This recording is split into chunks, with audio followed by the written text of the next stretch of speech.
This is TechCrunch. Salesforce announces Agentforce 360. I'm Imran Sheikh, and your Tuesday Daily Crunch, featuring 3 big tech headlines, starts right now.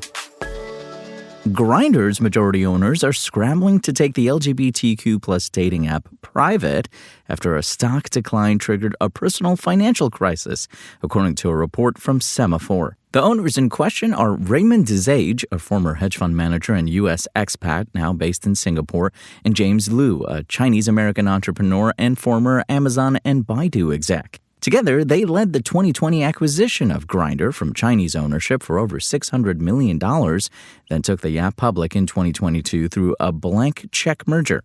Reportedly, Zage and Liu, who together control more than 60% of Grindr, pledged nearly all their shares as collateral for personal loans from a unit of Singapore's sovereign wealth fund Temasek. After Grindr began a slide at the end of September, those loans became under-collateralized, worth less than the debt, so the Temasek unit seized and sold some of the shares last week. Grindr's stock slide appears disconnected from business fundamentals. Profits were up 25% in the second quarter, Semaphore notes, though it has seen some executive turnover. There has been some investor concern about narrowing margins, too. Either way, the pair are now said to be in talks with Fortress Investment Group, itself now majority-owned by Mubadala Investment Company, which is itself owned by the government of Abu Dhabi, to secure financing for a buyout at around $15 per share, which would value Grindr at around $3 billion. Shares jumped following the report.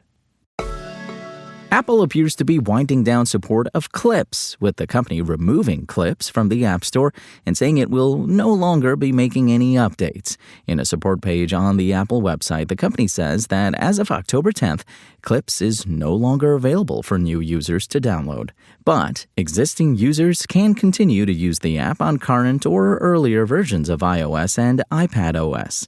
Existing users can also re-download the app from their Apple account if needed. Without updates, it will probably become more difficult to use Clips over time, so Apple is encouraging users to download their Clips videos, with or without added effects, to their photo library so they can watch and edit the videos using other apps. Launched in 2017, Clips appeared to be Apple's answer to Snapchat and Instagram stories. It wasn't a social network, but it allowed users to stitch together photos and videos with filters, emojis, and music. Early on, TechCrunch's Brian Heater described Clips' video editing capabilities as simple to a fault and suggested that the app could allow Apple to showcase its hardware and software capabilities while offering users the path out of then-on-the-rise social ecosystems. MacRumors reports that while Apple upgraded Clips with new features after launch, updates in recent years have been limited to bug fixes. Apple fans on Reddit seemed unsurprised by the news, saying they'd only tried the app years ago or never heard of it at all. Plus, an app like Clips, built around real footage shot by real people, it might feel a bit old-fashioned when compared to, say, Sora, OpenAI's generative AI video app that recently hit 1 million downloads. On Monday, Salesforce announced the latest version of its AI agent platform as the company looks to lure enterprises to its AI software in an increasingly crowded market. The customer relations manager giant unveiled the new platform, branded Agentforce 360, ahead of its annual Dreamforce customer conference that kicks off October 14th. Now, this newer version of Agentforce includes new ways to instruct AI agents through text, a new platform to build and deploy agents, and new infrastructure for messaging app Slack, among others.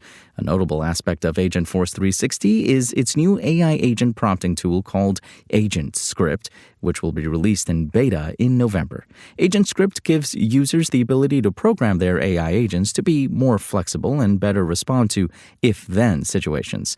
This allows AI agents to be programmed to be more predictable in less rigid situations like customer questions.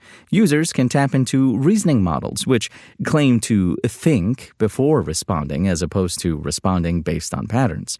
Anthropic, OpenAI, and Google Gemini power these reasoning agents. Now, Salesforce also announced it's releasing a new agent building tool, Agentforce Builder, which allows users to build, test, and deploy AI agents from a singular spot. This tool, which will be released in beta in November, includes Agentforce Vibes, an enterprise-grade app vibe coding tool that Salesforce announced earlier this month.